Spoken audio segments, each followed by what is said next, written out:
तो according Warners theory, इन्होंने क्या किया, कोबाल्ट क्लोराइड की रिएक्शन करवाई, किससे, अमोनिया से। कोबाल्ट क्लोराइड की रिएक्शन करवाई अमोनिया से, और अमोनिया से कोबाल्ट क्लोराइड की रिएक्शन करवा के बहुत सारे कंपाउंड ऑब्टेन किए, अलग अलग टाइप के उन्होंने कंपाउंड ऑब्टेन किए। क्या किया था उन्होंने एक्सपेरिमेंट में, उन्होंने कोबाल्ट क्लोराइड की रिएक्शन करवाई थी, किससे, अमोनिया से। तो उनको अलग अलग टाइप के कोऑर्डिनेशन कंपाउंड मिले। फिर उन्होंने क्या किया, जो अलग अलग टाइप के कोऑर्डिनेशन कंपाउंड मिले उनको, उनकी रिएक्शन उन्होंने करवाई सिल्वर नाइट्रेट सॉल्यूशन से। ये कंपाउंड को मिले थे। जब कोबाल्ट क्लोराइड की रिएक्शन उन्होंने अमोनिया से करवाई, तो उनको 1 2 3 4 5 6 टाइप के कंपाउंड मिले। इन कंपाउंड की रिएक्शन उन्होंने करवाई फिर सिल्वर नाइट्रेट सॉल्यूशन से। तो जब सिल्वर नाइट्रेट सॉल्यूशन से रिएक्शन करवाते हैं, तो उनको कुछ कंपाउंड के अंदर प्रेसिपिटेशन मिला, कुछ कंपाउंड के अंदर बिल्कुल भी प्रेसिपिटेशन नहीं मिला। तो किन कंक्लूजन पे पहुंचे वो ध्यान से देखेंगे बच्चों। तो उन्होंने बताया, ये बेटा पूरा लिखा हुआ है। तो उन्होंने देखो ये लिखा है, कोबाल्ट क्लोराइड की रिएक्शन करवाई थी इन्होंने अमोनिया से, और अमोनिया से रिएक्शन करवा के उनको खूब सारे कोऑर्डिनेशन कंपाउंड मिले। ये टेबल में दिखा हुआ कौन कौन से उनको कंपाउंड मिले थे जब कोबाल्ट क्लोराइड की रिएक्शन करवाते हैं अमोनिया से तब। ठीक है, उसके बाद में उन्होंने जो कंपाउंड मिले हैं, ये वाले कंपाउंड, इसकी रिएक्शन इन्होंने कराई सिल्वर नाइट्रेट से। ये पूरा लिखा हुआ है। तो उनको कुछ कंपाउंड के अंदर प्रेसिपिटेशन मिला AgCl का, और कुछ कंपाउंड के अंदर प्रेसिपिटेशन नहीं मिला।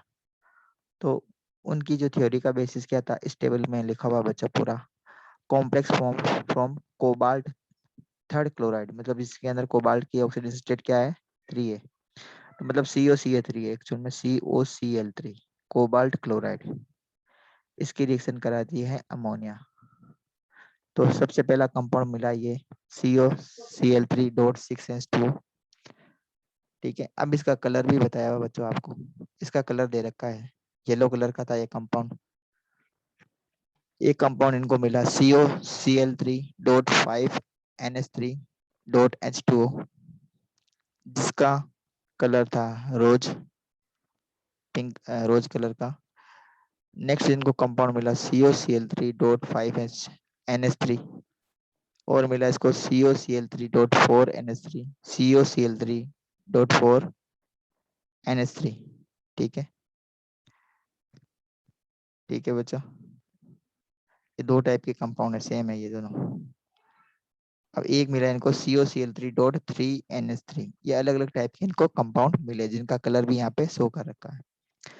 अब इन कंपाउंड की जब रिएक्शन कराते हैं AgCl3 से, AgNO3 से, इसकी रिएक्शन करानी है AgNO3 से, तो AgCl के कितने मोल मिले, AgCl के जो प्रिसिपिटेशन हुआ था उसमें number of moles of AgCl के कितने थे। तो जब हम इसकी रिएक्शन करवाते हैं AgNO3 से, तो 3 मोल AgCl ऑब्टेन हुए। कंडक्टिविटी का रेशियो क्या हो जाएगा, कंडक्टिविटी रेशियो का मतलब है हमने कॉम्प्लेक्स आयन कितना अमाउंट में लिया, और हमें प्रिसिपिटेशन कितना मिला। तो कॉम्प्लेक्स आयन हमने लिया सपोज 1 मोल, ये हमने लिया 1 मोल, और उसकी रिएक्शन हमने करवाई AgNO3 एक्सिस से। ये AgNO3 हमने लिया ना, ये एक्सिस में लिया। जब AgNO3 की रिएक्शन हम 1 मोल ऑफ COCl3.6NH3 से कराते हैं, तो 3 मोल AgCl के प्रिसिपिटेशन हमें मिलता है। तो रेशियो क्या हो गया बच्चों, 1:3 इलेक्ट्रोलाइट का रेशियो हो गया। अब जो फॉर्मूला बनाना, मतलब जब इसकी रिएक्शन हम सिल्वर नाइट्रेट से कराते हैं इस कॉम्प्लेक्स कंपाउंड की, तो जो प्रोडक्ट बना उसका फॉर्मूला हो गया CONH3 whole 6 bracket 3 plus and Cl3 negative. अब इसमें देखो टोटल नंबर ऑफ आयंस कितने हो गए, देखो ये एक आयन हो गया, एक कोऑर्डिनेशन कम एंटिटी एक पूरा एक आयन होता है, ये एक ही आयन ही हो गया, और 3 आयन ही हो गए। तो टोटल नंबर ऑफ आयंस कितने हो गए, 4। ये समझ में आया आपको। अब देखो ध्यान से देखेंगे, ये जो कोबाल्ट है ना, कोबाल्ट कोबाल्ट एक्चुअल में क्या करता है, जब अमोनिया से कोबाल्ट क्लोराइड जब अमोनिया से रिएक्ट करता है, जब इस कंपाउंड के रिएक्शन अगर हम और आगे सिल्वर नाइट्रेट सॉल्यूशन से करवा देते हैं, सिल्वर नाइट्रेट से करवाते हैं, तो एक्चुअल में क्या होता है, ये जो अमोनिया है ना, ये 6 अमोनिया, ये लिगेंड के तौर पे कोबाल्ट सेंट्रल मेटल एटम से जुड़ते हैं। तो ये जो Cl3 है ना बेटा, ये Cl3 ये डिस्प्लेस हो जाते हैं, ये बाहर आ जाते हैं। ये देखो ये, तो एक्चुअल में ये जो NH3 है ना, ये 6NH3 कोबाल्ट से जाके जुड़ते हैं और Cl3 को डिस्प्लेस कर देते हैं। कितने Cl3 को डिस्प्लेस करते हैं? 3 Cl3 को डिस्प्लेस करते हैं। ठीक है, तो टोटल नंबर ऑफ आयंस हो गए 1 + 3 4। इसी टाइप से इसमें देखो बच्चों, COCl3 डॉट 5NH3H2, इसके अंदर क्या होगा देखो, इसमें भी AgCl के कितने मोल हमें ऑब्टेन हुए? 3, जब हमने इसकी रिएक्शन किससे करवाई? AgNO3 के सॉल्यूशन से करवाई। समझ रहे हो बातों को? जब हमने इसकी रिएक्शन AgNO3 के Ag सिल्वर नाइट्रेट के सॉल्यूशन से करवाते हैं, तो अगेन हमें 3 मोल किसके मिलते हैं बच्चा? सिल्वर नाइट्रेट के 3 मोल हमें मिलते हैं। कंडक्टिविटी रेशियो फिर यहाँ पे बताया बच्चों 1:3, क्योंकि 3 मोल मिले, इसमें भी हमें 3 मोल मिले थे, इसमें भी हमें 3 मोल मिले। अब इसका फॉर्मूला क्या हो जाएगा बच्चों? कोबाल्ट जो है ना, उसको 6 लिगेंड चाहिए जुड़ने के लिए। ये सेंट्रल मेटल एटम है, इसको 6 चाहिए लिगेंड। तो 6 लिगेंड में 5 लिगेंड हो जाएंगे अमोनिया के, इसके 5 लिगेंड हो जाएंगे अमोनिया के, और 1 लिगेंड हो जाएगा वाटर का। 1 लिगेंड हो जाएगा बच्चों वाटर का, और 5 लिगेंड किसके हो जाएंगे? अमोनिया के। तो फॉर्मूला क्या बन जाएगा? CONH3 whole 5 H2O। और अब कितने क्लोराइड के आयन का डिस्प्लेस होगा? 3 क्लोराइड के आयन डिस्प्लेस होंगे, ये 3 क्लोराइड के आयन डिस्प्लेस हो गए। टोटल नंबर ऑफ आयंस कितने प्रोड्यूस हो गए? ये कोऑर्डिनेशन एंटिटी ये हो गई, ये कोऑर्डिनेशन एंटिटी हो गई, और 3 ये हो गए। तो टोटल नंबर ऑफ आयंस यहाँ पर भी कितने हो गए बेटा? 4 हो गए। और ये बात आपको ध्यान देनी है कि इसके अंदर प्रेसिपिटेशन कितना होगा? 3 मोल सिल्वर नाइट्रेट, सिल्वर क्लोराइड के प्रेसिपिटेट होंगे। ध्यान देंगे बेटा, 3 मोल सिल्वर क्लोराइड के प्रेसिपिटेट हो जाएंगे इस रिएक्शन में भी। फिर एक कंपाउंड इन्होंने लिया COCl3 dot 5NH3, purple colour का था ये। इसमें सिर्फ 2 मोल AgCl के ऑब्टेन हुए। ध्यान देंगे बेटा, और इलेक्ट्रोलाइट रेशियो हो गया 1:2। अब देखो कैसे हुआ ये। टोटल अमोनिया, अमोनिया यहाँ पे कितने? 5 है। कोबाल्ट को कितने लिगेंड की आवश्यकता है बेटा? इसको 6 लिगेंड की आवश्यकता है। तो कोबाल्ट ने 5 लिगेंड, 5 तो बॉन्ड बनाए अमोनिया से, और इसके पास में 3 दे Cl3, तो एक ले इन्होंने, इसने अपने पास में रख लिया Cl को, और 2 Cl को इन्होंने क्या कर दिया? कोऑर्डिनेशन एंटिटी से बाहर कर दिया। ठीक है, तो ये फॉर्मूला बन गया बच्चों। ठीक है, ये फॉर्मूला बन गया, देखो यहाँ पे ये रहा, ये फॉर्मूला बन गया। अब टोटल नंबर ऑफ आयंस कितने हो गए? टोटल नंबर ऑफ आयंस हो गए, ये 1 हो गया, ये पूरा ये 1 है, और ये 2, 1 + 2, तो टोटल नंबर ऑफ आयंस हो गए 3। समझ में आया इसमें? इसमें देखो बच्चों, COCl3 डॉट 4NH3 में, तो अभी हमने सीख देखा है कि जो कोबाल्ट है उसको 6 लिगेंड की जरूरत है। तो यहाँ पे सिर्फ अमोनिया कितने हैं? सिर्फ 4 है। और Cl3 कितने हैं बेटा? 3 है। तो ये क्या करेगा? 4 NH3 को अंदर लेगा, और सिर्फ एक Cl को बाहर करेगा, एक Cl को बाहर करेगा। कोऑर्डिनेशन एंटिटी से बाहर एक ही Cl जाएगा, और 4 Cl अंदर आ जाएंगे। देखो, जब इसकी रिएक्शन हम करवाते हैं सिल्वर नाइट्रेट से, तब क्या होगा? देखो ध्यान से देखेंगे। मैं यहाँ लिख देता हूँ COCl3 डॉट 4NH3, इसकी रिएक्शन कराते हैं सिल्वर नाइट्रेट से, तो जो कॉम्प्लेक्स कंपाउंड बनेगा उसका फॉर्मूला होगा CONH3 4Cl2, और ब्रैकेट के बाहर क्या रहेगा? एक Cl रहेगा। ठीक है, एक Cl ब्रैकेट के बाहर रहेगा। देखो ये रहा फॉर्मूला इसका। अब टोटल नंबर ऑफ आयंस कितने हो गए बेटा? टोटल नंबर ऑफ आयंस हो गए 2। इलेक्ट्रोलाइट का रेशियो क्या हो गया? देखो सिर्फ एक ही, जितने देखो, एक बात आपको ध्यान देना, कितने मोल AgCl के बनेंगे ये किसके ऊपर डिपेंड करेगा? कितने मोल AgCl के बनेंगे ये किसके ऊपर डिपेंड करेगा? इस फॉर्मूले के ऊपर डिपेंड करेगा। आपको ये देखना है कि यहाँ पे कितने Cl3 है, अगर 3Cl3 है तो आपको 3 मोल AgCl के मिलेंगे जब आप इसकी रिएक्शन किससे कराओगे बच्चों, सिल्वर नाइट्रेट सॉल्यूशन से कराओगे। इसमें कितने मिलेंगे तो आपको फॉर्मूला देखना है, ये देखो फॉर्मूले में 3Cl3 है तो 3 मोल आपको AgCl के मिलेंगे। तो सिर्फ ये ही है ना, ये वाला ये आयन ही सिल्वर नाइट्रेट से रिएक्ट करेगा। ठीक है, ये वाला आयन सी सिल्वर नाइट्रेट से सॉल्यूशन से रिएक्ट करके इसको किस में कन्वर्ट करेंगे, सिल्वर क्लोराइड में कन्वर्ट करेंगे। अब इसमें देखो बच्चों सिर्फ 2 ही है तो आपको सिर्फ 2 मोल AgCl के मिलेंगे। यहाँ पे सिर्फ एक है Cl तो आपको सिर्फ 1 मोल AgCl का मिलेगा। अब इस केस में देखो बच्चों, ये है बेटा COCl3.4NH3।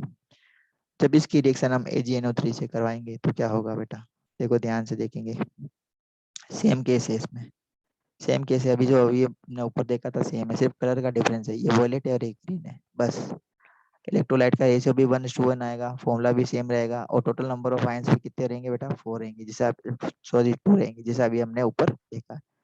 ये इंपॉर्टेंट है बेटा, ये वाला देख लो क्योंकि इसमें कुछ भी प्रेसिपिटेशन नहीं होगा, मतलब ये सिल्वर नाइट्रेट से रिएक्ट ही नहीं करेगा। ये जो फॉर्मूला है ना, ये COCl3.3NH3, ये बेटा सिल्वर नाइट्रेट से रिएक्ट नहीं करेगा, और सिल्वर नाइट्रेट से रिएक्ट नहीं करेगा तो कोई भी प्रिसिपिटेशन नहीं बनेगा, कोई भी पीपीटी नहीं बनेगी, पीपीटी नहीं बनेगी।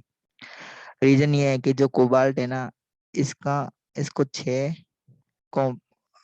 लिगेंड से जुड़ना है, तो 3 लिगेंड तो हो जाएंगे इसके पास अमोनिया के, अब बाकी बचे 3, तो 3 लिगेंड कौन से काम आ जाएंगे इसके लिए, क्लोराइड के 3 आयन काम आ जाएंगे। तो टोटल नंबर ऑफ आयंस इसके लिए भी लिगेंड हो गए 6 पूरे कंप्लीट। अब ये देखो ब्रैकेट के बाहर एक भी क्लोराइड का आयन नहीं है, आप देख सकते हैं बेटा इस ब्रैकेट के बाहर एक भी आयनाइजेबल आयन नहीं है, किसी का भी आयनाइजेशन नहीं हो सकता क्योंकि कोऑर्डिनेशन एंटिटी में जो भी लिखा होता है वो नॉन आयोनिक होता है, उसका आयनाइजेशन नहीं होता है।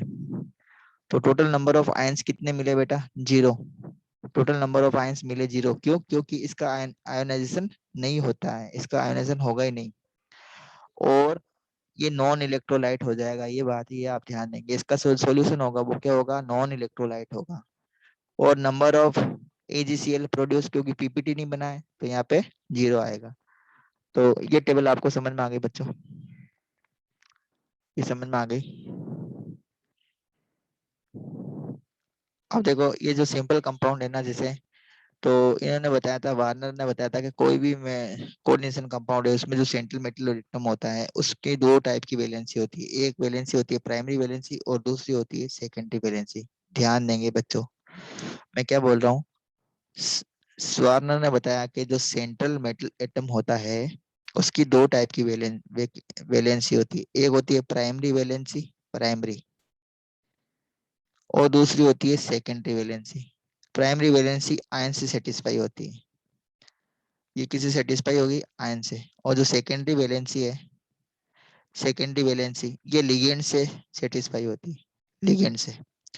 ठीक है, देखो बच्चों ध्यान से सुनेंगे, जैसे COCl3 है, COCl3 इसमें कोबाल्ट की वैलेंसी 3 है, पता है सभी बच्चों को, तो इसको हम बोलते हैं बेटा प्राइमरी वैलेंसी, जो किससे सेटिस्फाई हो रही है, नेगेटिव आयन से सेटिस्फाई हो रही है। ठीक है, but in non-ionizable part shown in bracket, in such each case the number of unit-ended ligand attached to the cobalt ion is 6, all 6, all NH3 are, or some NH3 and some Cl।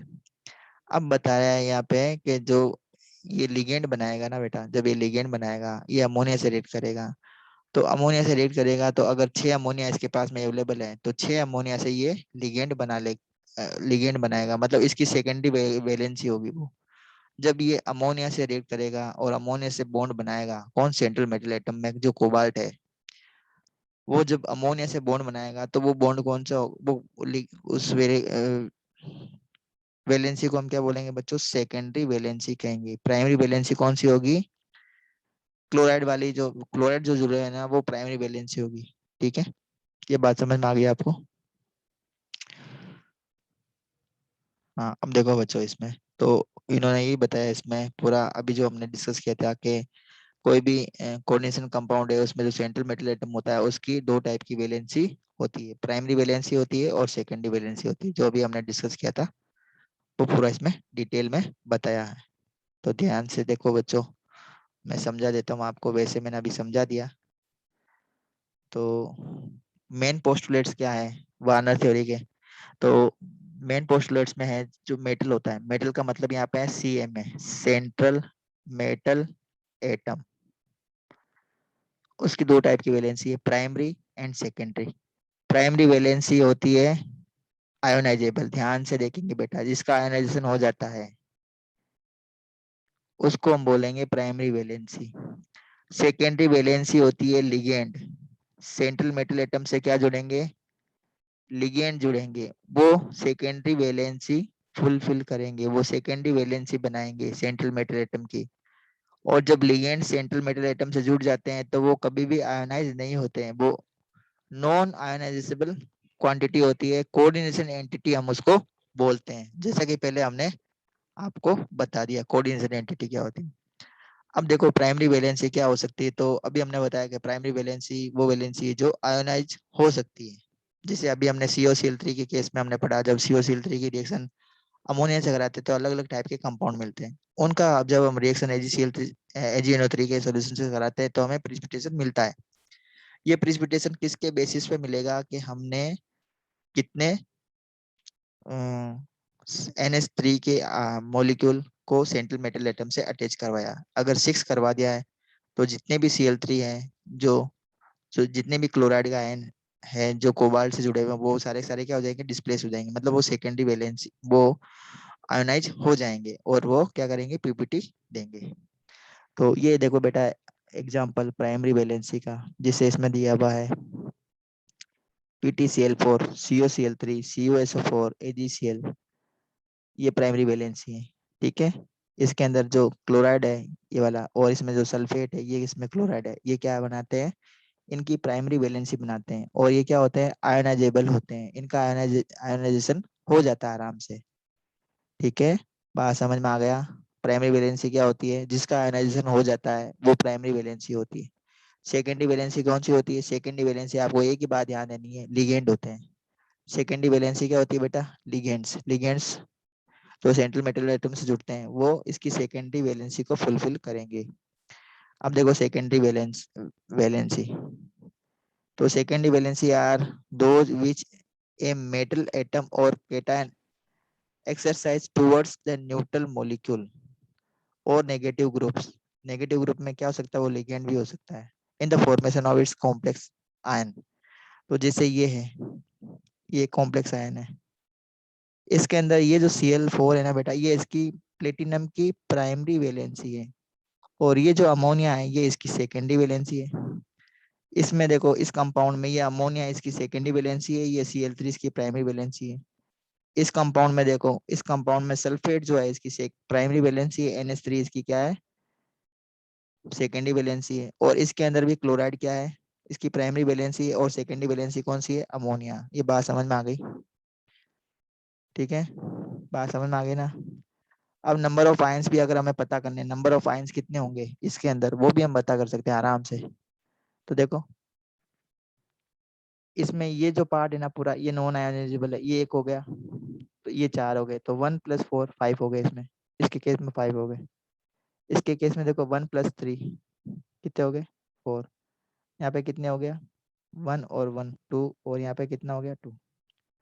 ठीक है, तो ये यहाँ पे लिखा हुआ है, copper के लिए 2 है, और Cl के लिए Ag के लिए भी 2 है।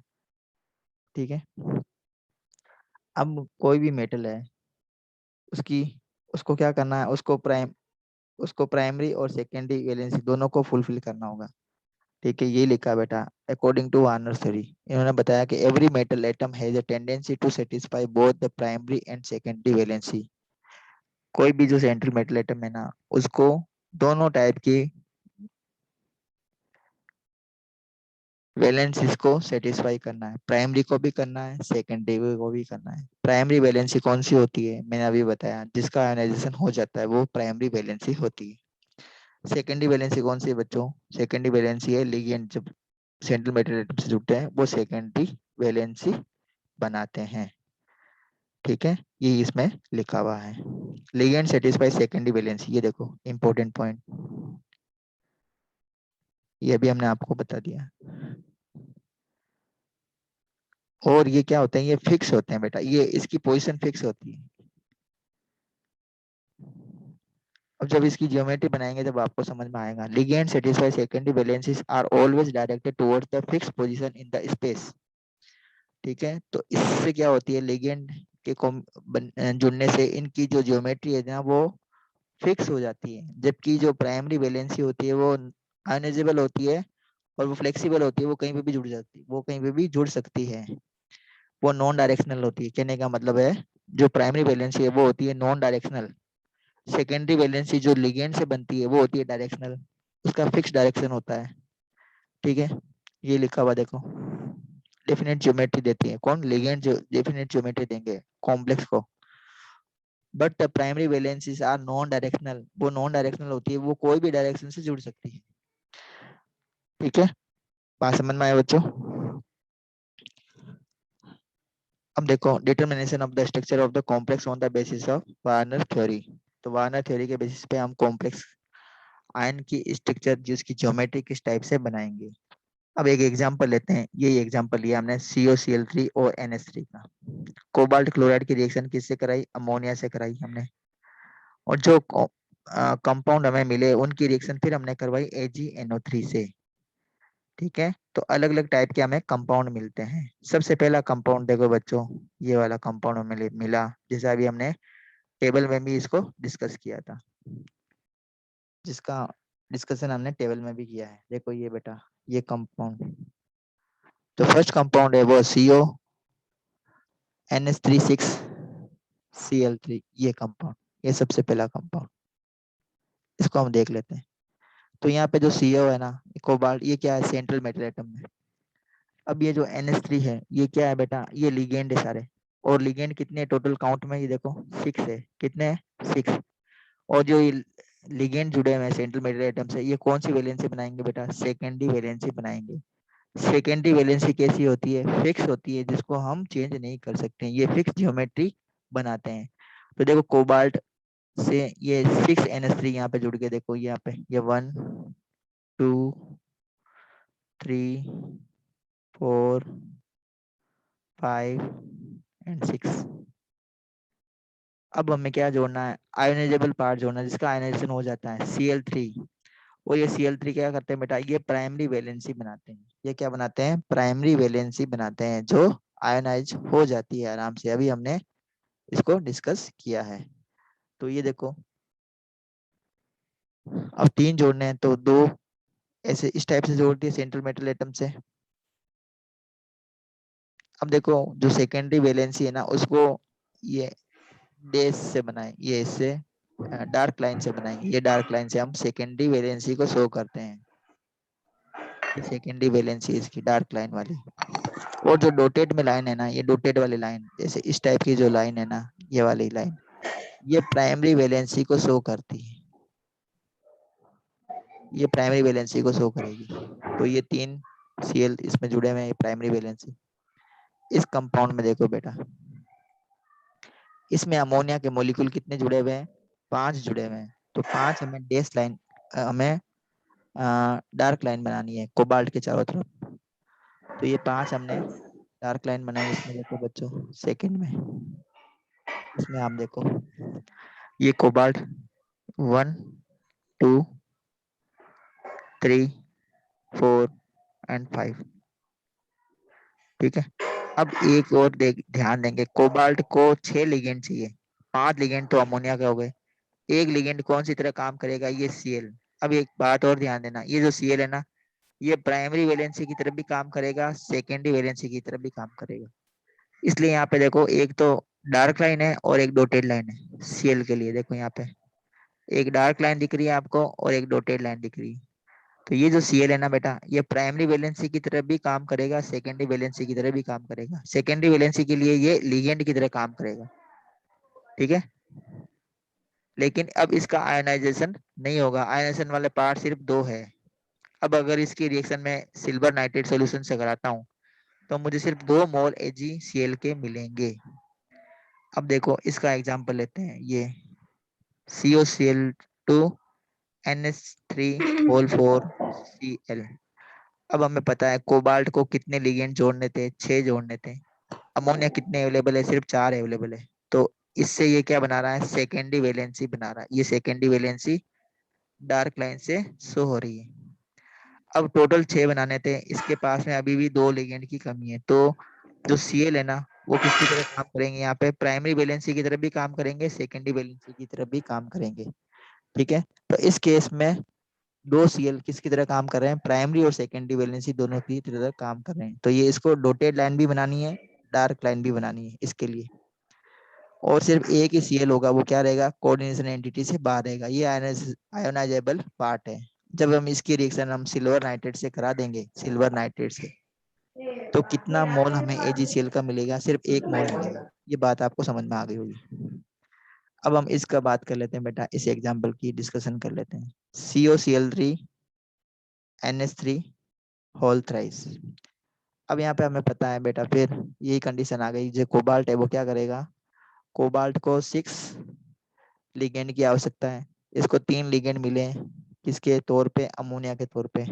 तो अमोनिया के साथ में ये बनाएगा सेकेंडरी वैलेंसी। सेकेंडरी वैलेंसी को हम किससे शो करते हैं बेटा, डार्क लाइन से। मैंने बार बार यही रिपीट कर रहा हूँ ताकि आप लोगों को याद हो जाए।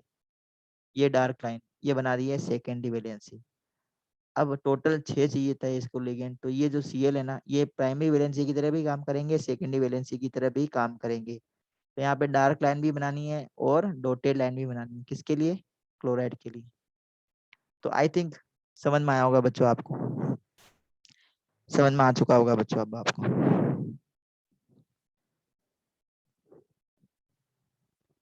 ये सेकेंडरी वैलेंसी प्राइमरी वैलेंसी दोनों की तरह काम करेंगे। ठीक है, ये सब हमने डिस्कस कर लिया। एक और है, देखो बच्चों, एक और एग्जांपल दिया है, प्लेटिनम 4 क्लोराइड। प्लेटिनम 4 क्लोराइड है PTCl4। PTCl4 जब इसकी रिएक्शन हम करवाते हैं अमोनिया से, इसकी रिएक्शन कराते हैं अमोनिया से, तो ये अलग अलग टाइप के कंपाउंड मिले हमें। ये 1 2 3 4 5, ये 5 टाइप के कंपाउंड मिले। अब इन 5 टाइप के कंपाउंड की रिएक्शन हम करवाते हैं किससे, सिल्वर नाइट्रेट सोल्यूशन से करवाते हैं। तो जैसे हम सिल्वर नाइट्रेट सोल्यूशन से कराते हैं, ये फर्स्ट कंपाउंड ये वाला देखो ध्यान से, ये वाला कंपाउंड, इसकी रिएक्शन हम सिल्वर नाइट्रेट से कराएंगे, ये कॉम्प्लेक्स बनेगा। ठीक है, और इसमें हमें कितने मोल मिलेंगे बच्चों, 4 मोल मिलेंगे। Cl के कितने मोल मिलेंगे, 4। अब देखो ये जो प्लेटिनम है ना, प्लेटिनम, इसको 6 लिगेंड जोड़ने हैं। तो जैसे ही हम Ag इसकी रिएक्शन हम करवाएंगे सिल्वर नाइट्रेट से, इस कंपाउंड की रिएक्शन जैसे हम सिल्वर नाइट्रेट से करवाएंगे, सिल्वर नाइट्रेट जैसे रिएक्ट करेगा, ये अमोनिया प्लेटिनम से जुड़ जाएगा। 6 लिगेंड जोड़ने थे, 6 लिगेंड जुड़ जाएंगे, और ये 4 जो क्लोराइड के आयन है ना, ये इस जगह आ जाएंगे, मतलब ये कोऑर्डिनेशन एंटिटी से बाहर आ जाएंगे। तो टोटल आयनाइजेबल पार्ट कितने हो गए, ये 4। तो 4 मोल AgCl मिलेगा हमें। टोटल नंबर ऑफ आयंस कितने मिल गए, एक आयन ये है, 4 ये है, तो टोटल नंबर ऑफ आयंस हो गए 5। इसके केस में देखो सिर्फ 5 अमोनिया है जुड़ने के लिए, 6 लिगेंड चाहिए, इसको 6 चाहिए थे, तो 5 तो अमोनिया से फुलफिल हो जाएंगे, एक क्लोराइड से हो जाएगा। तो ये देखो 5 तो अमोनिया से जुड़ गया और एक क्लोराइड से जुड़ गया, और 3 क्लोराइड क्या हो गए, कोऑर्डिनेशन एंटिटी से बाहर आ गए। ये आयनाइजेबल पार्ट है। टोटल नंबर ऑफ आयंस कितने हो गए, ये एक ये हो गया पार्ट, ये 1 और ये 3, तो टोटल नंबर ऑफ आयंस 4। इसके केस में देखो बच्चों सिर्फ 4 है इस बार, तो ये 4 NH3 को अंदर लिखना है, 2 क्लोराइड को बाहर लिखना है, ये इस टाइप से ये फॉर्मूला बन गया इसका। तो टोटल नंबर ऑफ आयंस हो गए इसमें 3। यहाँ पे सिर्फ 3 है जुड़ने के लिए, तो 3 Cl अंदर आएंगे, 3 क्लोराइड भी अंदर रहेंगे, एक क्लोराइड बाहर जाएगा, ये इस टाइप से। तो टोटल नंबर ऑफ आयंस हो गए 2, और इसमें अगर आपको पूछे कितने मोल AgCl के बनेंगे, तो यहाँ पे सिर्फ एक ही मोल AgCl का बनेगा।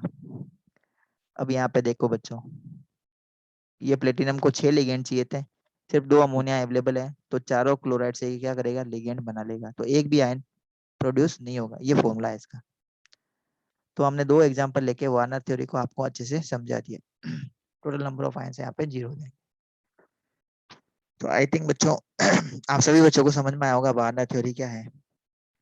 अब इसकी लिमिटेशन देख लेते हैं बच्चों, वार्नर थ्योरी की लिमिटेशन क्या है। तो सबसे पहली लिमिटेशन है इसकी, why only certain elements from coordination compound and not other, कुछ एलिमेंट ही इस थ्योरी को फुलफिल कर पाते हैं, ये इसकी लिमिटेशन है सबसे पहली। मतलब सारे कोऑर्डिनेशन कंपाउंड इस टाइप की फिनोमेनन या इस टाइप की वैलेंसी, इस टाइप से bonding, primary valency, secondary valency इस टाइप से शो नहीं करते हैं, सभी टाइप के नहीं करते हैं। फिर सेकंड देखो, only coordination sphere entity has a definite geometry. तो ये बताया कि कोऑर्डिनेशन स्पेयर और ज्योमेट्री की ही डेफिनेट एंटिटी, इनकी ज्योमेट्री क्यों होती है, और जो आयंस होते हैं उनका क्या होगा, इसके बारे में वार्नर ने कुछ भी नहीं बताया। फिर why do these compounds possess definite magnetic and optical properties, तो इसके बारे में भी आंसर वार्नर साहब नहीं दे पाए। तो ये सबसे पहले प्राइमरी थ्योरी थी कोऑर्डिनेशन कंपाउंड की स्ट्रक्चर को समझाने के लिए, इसमें किस किस टाइप की बॉन्डिंग होती है, किस किस टाइप की वैलेंसी बनती है, ये सब समझाया था वार्नर ने। ठीक है, तो ये थ्योरी इसलिए इम्पोर्टेंट है। इसके बाद में इन सब क्वेश्चंस का जवाब देने के लिए हमारे पास में 3-4 थ्योरी और है, जो है वैलेंस बॉन्ड थ्योरी जो 1930 में आई थी, उसके बाद में CFT आई थी, क्रिस्टल फील्ड थ्योरी जो 1960 में आई थी, एक और थ्योरी आई थी लिगेंड फील्ड थ्योरी जो 1960 में आई, और एक जो मॉडर्न थ्योरी है वो है मोलिकुलर ऑर्बिटल थ्योरी MOT, वो भी 1960 में आई। तो ये इसमें से हमें हमारे सिलेबस में 2 है बेटा, valence bond theory and crystal field theory. ठीक है, valence bond theory and crystal field theory, इसको हम नेक्स्ट क्लास में पढ़ेंगे। आई होप आपको वीडियो लेक्चर समझ में आया होगा बच्चों, सभी बच्चों को।